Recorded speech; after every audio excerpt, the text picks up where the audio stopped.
नमस्ते दोस्तों मित्रों, मैं कर्तिका पब्लिकेशन का लेखक अनिल सिकवाल ऑनलाइन यूट्यूब चैनल में आपका एक बार स्वागत अभिनंदन करता हूं। आज जिन बिंदुओं पर हम चर्चा करने जा रहे हैं वो किसी सिलेबस पर आधारित बिंदु नहीं है, क्योंकि मेरे पास काफ़ी विद्यार्थियों के कॉल आए और उन्होंने कहा कि गुरुजी आखिर सफलता का क्या रहस्य है। आप तो मनोविज्ञान जैसे गूढ़ विषय को आप पढ़ाते हो, तो हम चाहते हैं कि क्या जो व्यक्ति या जो विद्यार्थी सफल हो रहा है क्या वो कुछ अलग काम करता है, क्या हमारे जैसे काम करता है गुरुजी। तो आज उन्हीं बिंदुओं को लेकर एक मोटिवेशनल सेमिनार के रूप में आपसे मैं चर्चा कर रहा हूँ। मोटिवेशनल कि आपने पूछा कि जो सफल होते हैं वो कोई अलग काम करते हैं।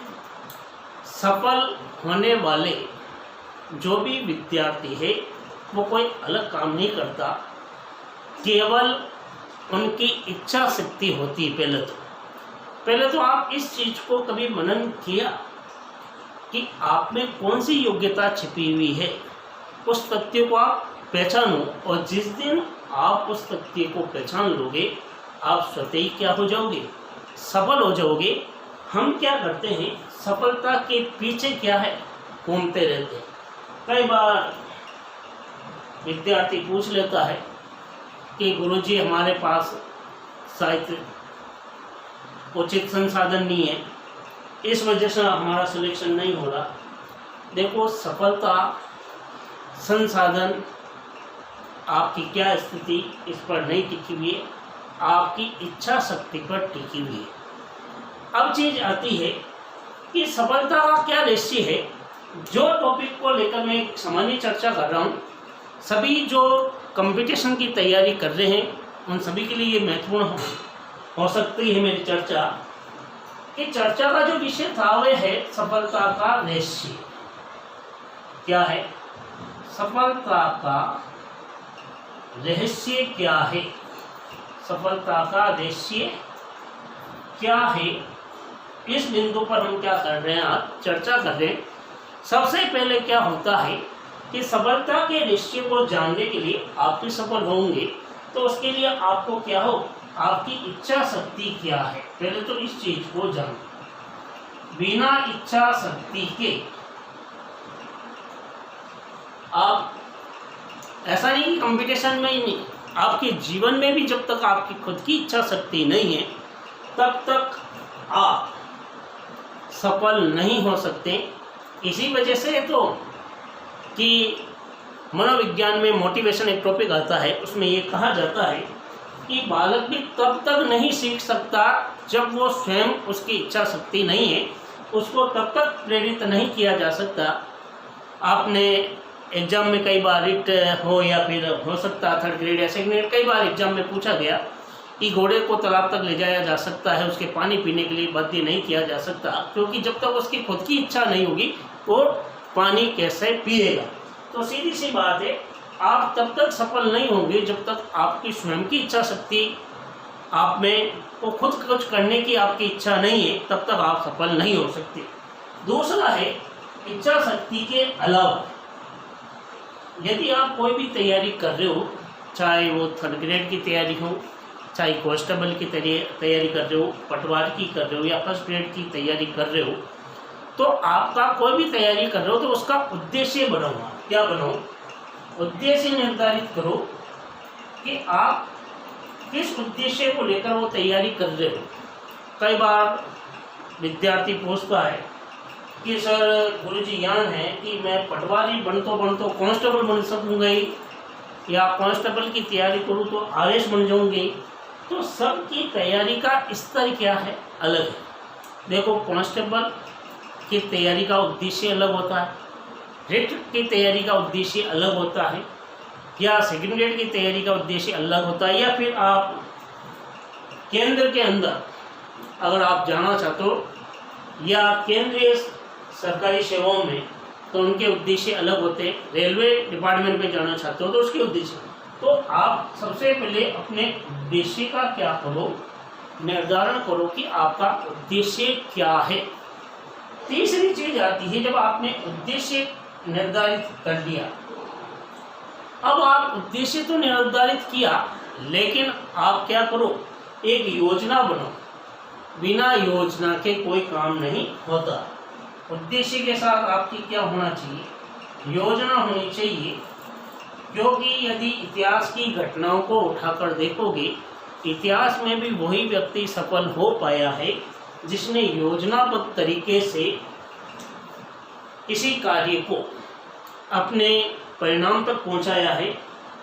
अपन इतिहास में कई युद्ध पढ़ते हैं, युद्ध में वही सफल होता है जिसकी रणनीति अच्छी होती है। उसी तरह यदि कोई कंपटीशन की तैयारी विद्यार्थी कर रहा है तो उसकी योजना होनी चाहिए कि एक योजनाबद्ध तरीके से क्या करे, वो तैयारी करे। कई बार विद्यार्थी क्या सर योजना तो खूब बनाते हैं, हम उद्देश्य भी बना देते हैं, इच्छा शक्ति, ये तीनों ही है हमारे में, लेकिन तीनों के बावजूद भी हम सफल नहीं पाले। तो भाई बात ये है, आपकी इच्छा शक्ति तो है, और आपकी इच्छा शक्ति क्या होती है कि कई बार क्या होता है कि रिजल्ट आता है, आपने भी दिया, मान लेते आपने सेकंड ग्रेड दिया, फर्स्ट ग्रेड दिया या पटवार जो भी एग्जाम दिया। अब जिस दिन रिजल्ट आया और आपके एक ऐसे जिसके साथ आप रात दिन घूमा करते थे, उस आपके दोस्त का सिलेक्शन हो गया और आपका नहीं हुआ, तब आपको उस दिन क्या आएगा, रात भर नींद नहीं आएगी। और अपन क्या करते हैं, आपकी वैकेंसी आने दे, और आप दूसरे दिन क्या करते हो कि सुबह से शाम तक बैठे रहते हो। लेकिन ये इच्छा शक्ति आपकी कब तक चलती, 2 दिन 4 दिन, फिर वापस उसी, अगर आपने एक बार इच्छा जागृत की तो तब तक बनाए रखिए जब तक आप सफलता के शिखर पर नहीं पहुंच जाते। दूसरा, आपने उद्देश्य का निर्धारित किया कि उस अमुक व्यक्ति का चयन हो गया या आपके उस दोस्त का चयन हो गया, तब आपने क्या कहा कि मैं भी एक उद्देश्य बनाता हूँ। तब आपने योजना बनाई, क्या उस योजना पर आप निरंतर रहे? जब आप उस योजना तो बनाई, उस पर निरंतर नहीं रहे तो आप सफल कैसे हो सकते हैं? आपने निर्धारित किया कि मैं रोज 10 घंटे पढ़ूंगा। शुरुआत में 1 सप्ताह तक आप पहुंचे। 1 सप्ताह तो मैं कहूँ बहुत बड़ी बात है, आप 2 दिन 3 दिन तो प्रयास करोगे, लेकिन बाद में 4 गए यार, हाल तो थोड़ी हाल है, आज तो कांस्टेबल को सिलेबस आए, फिर में पाठ्यक्रम में तो कहीं चेंज हो जाए, 50 लाख, तो ऐसी स्थितियों में हम सफल नहीं हो सकते, तो सफलता के रहस्य को नहीं जान सकते। मान लीजिए कि कोई व्यक्ति है, वो एक व्यक्ति तो नदी किनारे के पास कुएं को खोद रहा है और एक व्यक्ति है जो पहाड़ पर कुआं खोद रहा है। तो एक बात बताइए, पानी पहले किसको प्राप्त होगा?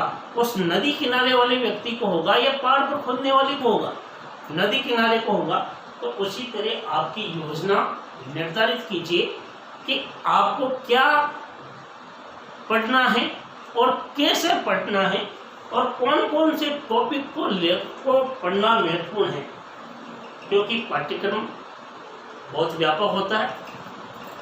और यदि देखा जाए उस योजना में ये भी निर्धारित कीजिए कि अब तक जो एग्जाम हुए हैं उन एग्जाम को, मान लेते हैं आप रिट की तैयारी कर रहे हो, तो अब तक रिट के जो भी एग्जाम हुए वो सारे पुराने पिछली भर्ती परीक्षाओं के पर्सन जो भी आए हैं वो आप क्या कीजिए, उनको बार बार अध्ययन कीजिए, जिससे आपकी योजना बनने में क्या होगा, महत्वपूर्णता आएगी कि आपको तरीके मिलेंगे कि पिछली भर्ती परीक्षाओं को मद्देनजर रखते हुए कौन कौन से ऐसे महत्वपूर्ण बिंदु थे जिनको लेकर प्रश्न पूछे गए।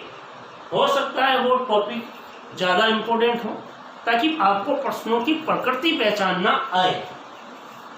इसके अलावा यदि देखा जाए तो चौथे नंबर पर यदि हम बात करें तो आती है समय की। समय की नियमितता।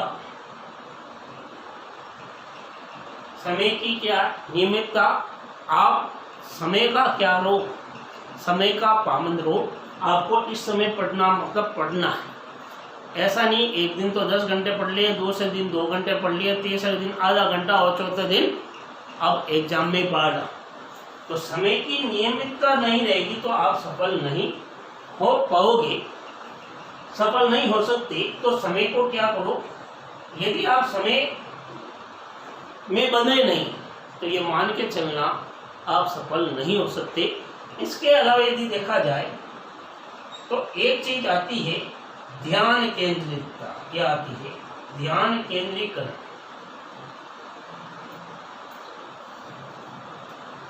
कहने का मेरा तात्पर्य है आप कोई भी टॉपिक पढ़ो, लेकिन जिस समय उस टॉपिक को पढ़ रहे हो तो आपका एकाग्रचित होना अति आवश्यक है। इसके अभाव में भी आप क्या है, सफल नहीं हो सकते।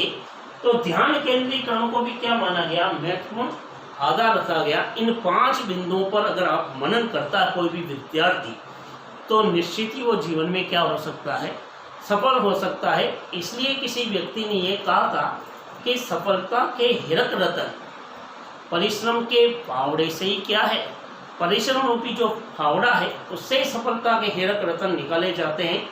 संभवतः ये मोटिवेशन जो चर्चा आपके साथ हुई वो आपको पसंद आएगी। हो सकता है अच्छा लगे तो उसको लाइक कीजिएगा।